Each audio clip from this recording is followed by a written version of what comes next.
আজকের ভিডিওতে আপনাদেরকে ব্যতিক্রম প্রজাতির কিছু পাখি দেখাবো, যে পাখিগুলো হয়তো জীবনের প্রথম আজকে এই ভিডিওর মাধ্যমে আপনারা দেখতে চলেছেন। তাই পুরো ভিডিওটি শেষ পর্যন্ত দেখতে থাকুন এবং সৃষ্টিকর্তার কিছু দারুণ সৃষ্টি উপভোগ করুন।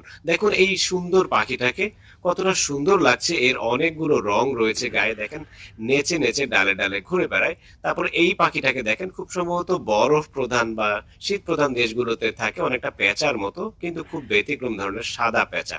তারপর এই পাখিটা দেখেন, ভি এর মতো এর লেজটা অনেক লম্বা হয়ে আছে, বেশ দারুণ ভাবে দেখেন উড়তে উড়তে নাচানাচি করছে। এরকম আরো সুন্দর সুন্দর কিছু পাখি দেখাবো আজকের ভিডিওতে। দেখেন এটা একটা বক জাতীয় পাখি, খুবই ভিন্ন ধরনের একটা বক আর কি, বিদেশি একটা জাত। তারপরে এই পাখিটাকে দেখেন খাবার খুঁজছে মাটিতে শব্দ করে পা দিয়ে, তারপর আবার দেখেন নেচে নেচে হাঁটে, এর হাঁটার স্টাইলটাই আসলে এরকম। তারপরে এইখানে আরেকটা পাখি দেখেন, তার সঙ্গীকে আকৃষ্ট করার জন্য দুইটা ডানাকে দুই দিকে